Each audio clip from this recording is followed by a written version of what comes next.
What is up, everybody? That's here, and today I'm going to be bringing you guys a brand new episode of Pet Battle PvP. We're going to be using 3 of the same pet today, and that pet is one of my favorites, the Nexus Whelping.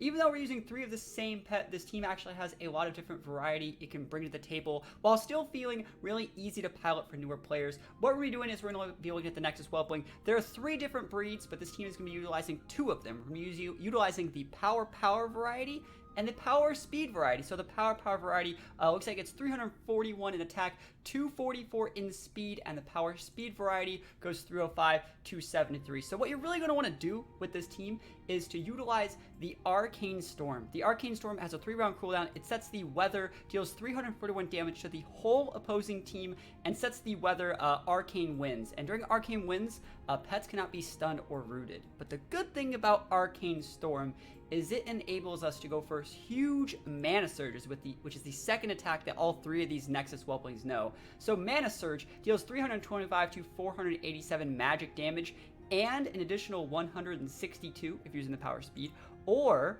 180 on the Power variety. When the weather is Arcane Winds, it lasts for 3 turns. So the way you want to play this team is you want to lead with whatever Nexus Whelpling has the correct speed tiering. Preferably you try to save your Power varieties in the back to go for even stronger mana surges. But then you just slam, after setting 1 weather, you just slam in these 3 mana surges and sweep your opponents out of the game.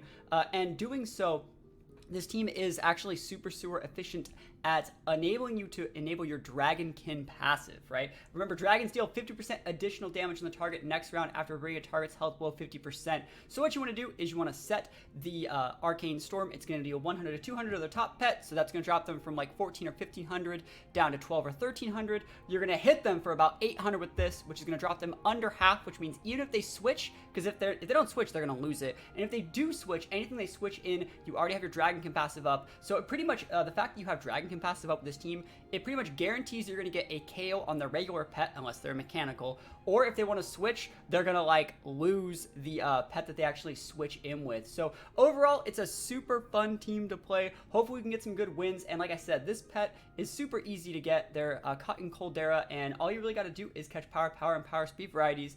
And as far as newer players looking to get into pet battles, I wouldn't be able to recommend an easier team to play. It's either you kind of win or you kind of lose. All you got to do is click that Mana Search button. So we're going to click some Mana Search buttons. We're going to go find some wins. Let's get right on into it. Here we go. All right, so our first game is going to be going up against Undead, Beast, and Dragonkin. You can see that he has very actually similar speed tiering to us. We both have a few 244s, 273s, so hopefully we can actually use our 273 to outspeed his 244, and at the worst case scenario, use our 244s to speed tie his 244. I think the right idea is to just lead with a 244 of my own, and let's see what he's leading with. He's leading with the Twilight's Clutch Sister, so you can see he can go for big AoE. This looks to be like a heavy AoE team. And so I actually think I'm going to take 1 turn to go for a tail sweep, because it's going to be faster. He is going to be faster, and I don't actually need to set this. Look how much damage that does, by the way. So hopefully we can enable... well, also, the reason why I want to do that is instead of setting my Arcane Winds first is because there's a high chance that he just goes for a Prismatic Barrier this turn, or like a Phase Shift or something. Yeah, there's a Phase Shift. So I'd much rather take that turn that he goes for the Phase Shift to go for an AoE attack on his back row, so I can actually get this on the board. We're going to be dodging his attacks for a couple turns, but now I have an extra turn on my weather, and I'm not just like wasting time throwing in my Mana Surge into something that's already blocking. So again, he still has, I think, now that was his turn of dodges. Yeah, his dodges are up because he dodged our first Arcane Storm and he dodged the Tail Swipe. So now we're actually able to hit him for the big damage. I go for that tail swipe, and tail sweep that he has is not that great in a situation where, you know, he's already faster than us. He's using a 289 pet, and he already has a speed. So right now, we have a 244 pet. It kind of forces him to come in with the Scorpion to actually get the KO. Let's see if he can get it. So there's the Scorpion. He's playing it correctly. Can he KO me? He can. I think that's fine, though. I think that is still fine. We're going to come with our own 273 pet. And it's time to go for the big damage. That's what we in the biz like to call for big damage. Can we win the speed ties? Mana Surge. Yo, speed ties, activating his Beastial, but also activating my own racials. Like, look at that. Look at that damage. Look at this damage. It's time. Absolutely massive Mana Surge. We won 2 speed ties. and we just like two-shotted a super bulky pet. Like, that's absolutely ridiculous. And we get a third Mana Search off. He can go for a Corpse Consume, but you can only do that once, right? And so, sorry, each corpse can only be consumed once. I think that's actually fine. It took him a turn to do it too. And right now, we just are gonna put some more turns on our weather. He actually missed. What is the accuracy of that move? What did he use? He went for Haymaker. Oh wow.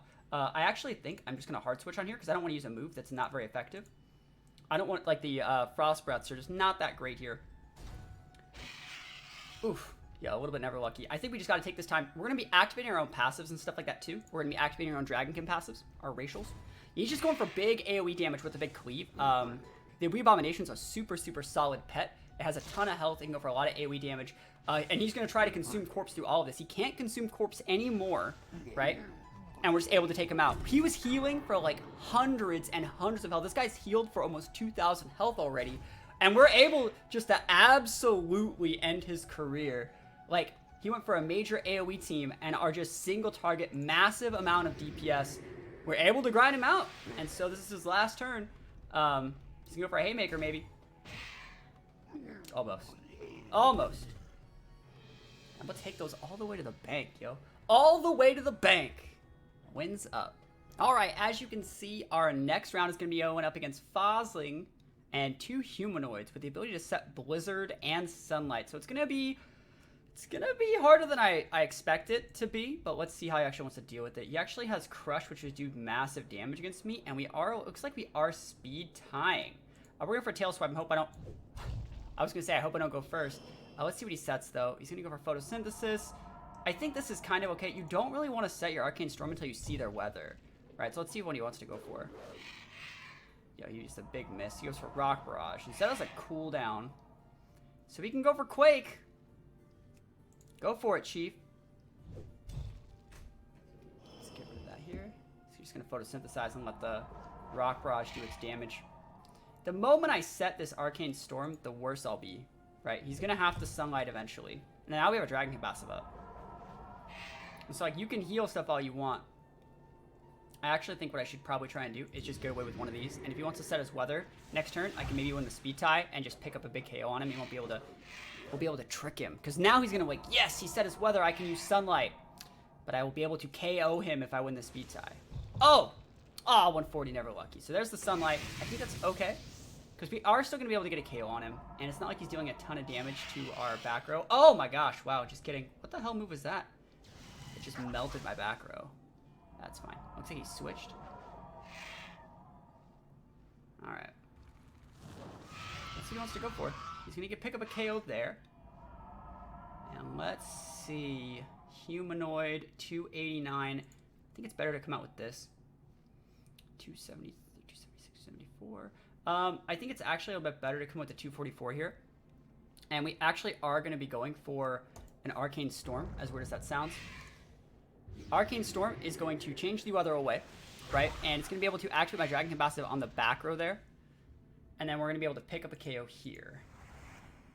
You can heal stuff all you want. Healing doesn't really work versus team. You can see, like, you can totally heal, but, like, you will totally get taken out by the fact that my passive counteracts the fact that, like, you heal for a lot of stuff. Alright, so we're taking a lot of damage, but I'd say we're in a decent enough spot here, because we're going to reactivate our Dragon passive again, which means even if he wants to take the time to set, like, it says Sunlight again, which first of all, he has to win a speed tie too. You gonna win that speed tie, Chief? 244? Oh, you lose the speed tie, which means you lose the game, Chief. Lose that speed tie, lose the game. And this thing can set weather too, but I have like 2 pets that are like at full. So like he's in for, I would, what we in the biz like to say, a bad time. We're just gonna go for a tail swipe. He's faster than me. If he wants to take the time to set weather, because right now we have to actually like set the blizzard. Otherwise, he's gonna be in for a bad time. So we're actually gonna take this time because he wants to go for an ice tomb. We're gonna set weather right here. Oh, here's for that damage. Yo, never even heard of it. Dragonkin passive, big damage, 731. We pick up the damage in a matchup that I would say was a little bit harder than you would normally want it to be, just because he had so many different ways to set weather. I had to be very, very smart about when I set my Arcane Storm. But you know what? Slow and steady wins the race. You don't always need to have this active. And the whole board that he was going for, he kind of was going for that like dot game with the Fosling. and then like sitting on his photosynthesis to be able to restore health, and he was waiting for me to activate weather, then he would have set the sunlight. But I got him to a point where like even if he wants to go for a sunlight, he has to risk a speed tie, and in doing so, he was going to be at under half. So that means my Dragonkin passive was active. I was able to just go for a regular Mana Surge and pick up that absolutely massive KO. So super good stuff. All right, so it looks like the last game of the day is going to be going against Triple Aquatic. Now, two of our power varieties outspeed this one, and our 273 is actually pretty good. I actually think we're going to lead the 273 to go for a weaker Arcane Storm, and then from there, we'll be able to use our power varieties to really put pressure. And the fact that he's leading with his fastest pet first is really nice. He can set Sunlight with that. That's really, really cool. You don't really see the ability for Aquatics to set Sunlight. We'll let him set that Sunlight first, though. The fact that he's already set it means we're in a pretty good spot. I guess he could go for like a Nature's Ward here. We'll see. I will totally go for this here, though. Yeah, go for your Nature's Ward. Look how much damage he's already taken. Holy moly. And we just got our Dragonkin passive activated.